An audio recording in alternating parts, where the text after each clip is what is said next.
Hi guys, आता आपण वांग्याची रेसिपी करतो आहे. वांग्याच्या रेसिपीमध्ये आपण एक मसाला केलेला आहे जो वांग्यामध्ये भरायचा आहे. म्हणजे की कांदा, खोबरं, लसूण, आलं हे वाटलेलं भाजून घेतलं आहे आणि भाजून घेऊन वाटलेलं आहे. आणि त्याच्यामध्ये मी थोडासा दाण्याचा कूट टाकलेला आहे. इथे वांगी मी चिरून घेतली होती, स्वच्छ धुवून घेतली होती. आणि त्या वांग्यांमध्ये मग मी हा मसाला म्हणजे आधी मीठ भरून घेतलं जेणेकरून थोडासा आळणेपणा नको लागायला म्हणून. आणि त्यानंतर हा मसाला भरलेला आहे. आणि आता मी वांग्याची रेसिपी दाखवते तुम्हाला. आणि त्याच्यानंतर मी आता त्याच्यामध्ये थोडंसं डाळ टाकणार. नेहमी वांगा आणि बटाटा करत असते किंवा नुसतं वांगा मसाला करत असते. आज मी वांग्याच्या भाजीमध्ये डाळ वांगा करून दाखवणार आहे. म्हणजे कढईत तेल घेतलेलं आहे, तेलामध्ये थोडीशी जिरी आणि कांदा परतायला टाकलेला आहे. हिरव्या मिरचीचा तुकडा पण टाकलेला आहे. गॅस मिडियमच टाकतो थोडासा. आता मी हळद टाकून घेते थोडीशी.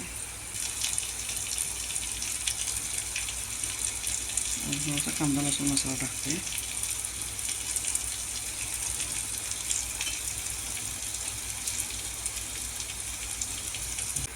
आता आपण वांगी सोडूया, त्याच्यामध्ये टाकूया, म्हणजे सोडूया म्हणजे टाकूया.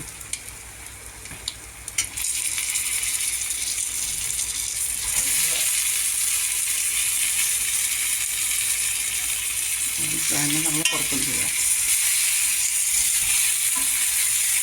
5 मिनटं परतायचं. 5 मिनटं नाही, 2-3 मिनटं परतायचं. जरा मसाला करून लागेपर्यंत, तेलामध्ये फ्राय होईपर्यंत.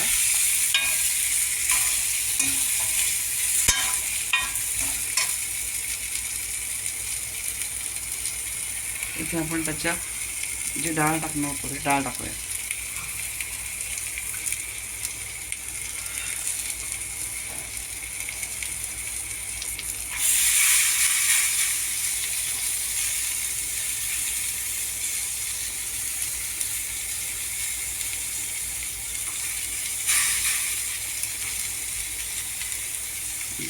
पुन्हा परतूया थोडंसं. खूप सुंदर लागतं हे वांगं. करून बघा एकदा, ट्राय करा. रेसिपी आवडली की लाईक करा, कमेंट करून सांगा. नंतर जे मसाल्याचं पाणी होतं, मसाला टाकल्यानंतरचं पाणी, ते पाणी आपण त्याच्यामध्ये होते. आणि गरम पाणीच घालायचं शक्यतो. आणि मसाल्याला छान असा रंग पण येतो आणि तवंग पण येतो.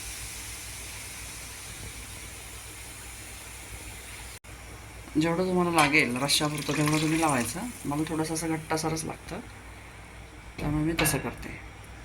याच्यामध्ये थोडंसं चवीपुरतं मीठ टाकायचं आणि छोटासा गुळाचा तुकडा टाकायचा आहे, जो मी टाकते आता. बघू शकता, थोडंसं चवीपुरतं आपण मीठ टाकूया. जास्त नाही, आधी आपण टाकलं होतं मीठ, त्याच्यामुळे आता आपण थोडंसं कमीच टाकूया.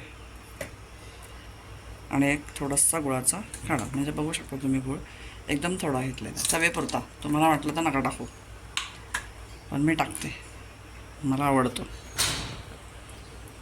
अशा पद्धतीने एक वांग्याच्या भाजीवरती झाकण ठेवून तिला शिजवून घेऊया.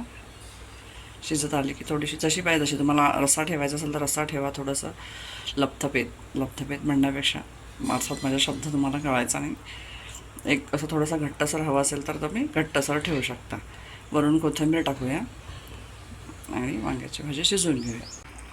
की वांग्याच्या भाजीला कड आलेला, थोडंसं उकळी आलेली, त्याच्यावरती आपण कोथिंबीर टाकूया थोडीशी. बघू शकता वांग्याची भाजी शिजलेली आहे याच्यामध्ये. ती आता आपण सर्व करूया.